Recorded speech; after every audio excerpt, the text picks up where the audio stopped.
जय जगन्नाथ मोर fresh blog को आपण मान स्वागत। आज मोर तो पनीर तो प्याज बना तार रेसिपी आपण मान सहित शेयर करछि। चलन देखिए मोर पनीर तो प्याज प्रस्तुति कर पनीर कटा ही रही ग्रीन मटर पड़ो काजू टिके बादाम पियाज दही पड़ो। चलतु मुझ सहित शेयर करुछि देखापी आप लास्ट पर्यंत वीडियो टी देखते मोबाइल देखुची चलती मसलाटा प्रस्तुत करदबा।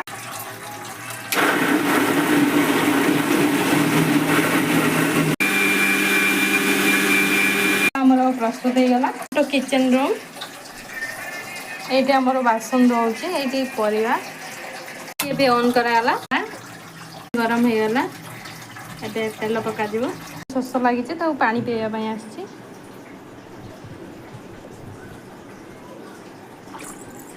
टेस्टी करदेलु माँ टेस्टी हाँ फ्राए करदबा टोपी खेलुची देखु फ्राए हो सारी पकईदबा। आम आज पेस्ट को पकेबा अदा रसुण बादाम पेस्ट जो कराई आम आज पकेबा दबा पियाज सांगे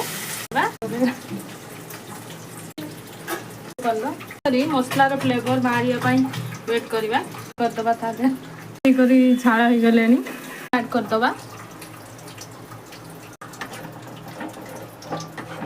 ऐड करवा मिसाई छाड़ीदबा टे भल से मसला सहित मिक्स करवा पानी तो कि पीवा पड़ू ये फ्रेश पानी मिलूना रेसिपीर कलर आसीगला एवं आम आज पनीर ऐड करवा। गरम मसला दिल्ली में मिलूना से आम ओडिशार गरम मसला नहीं आसलु ऐड करवा।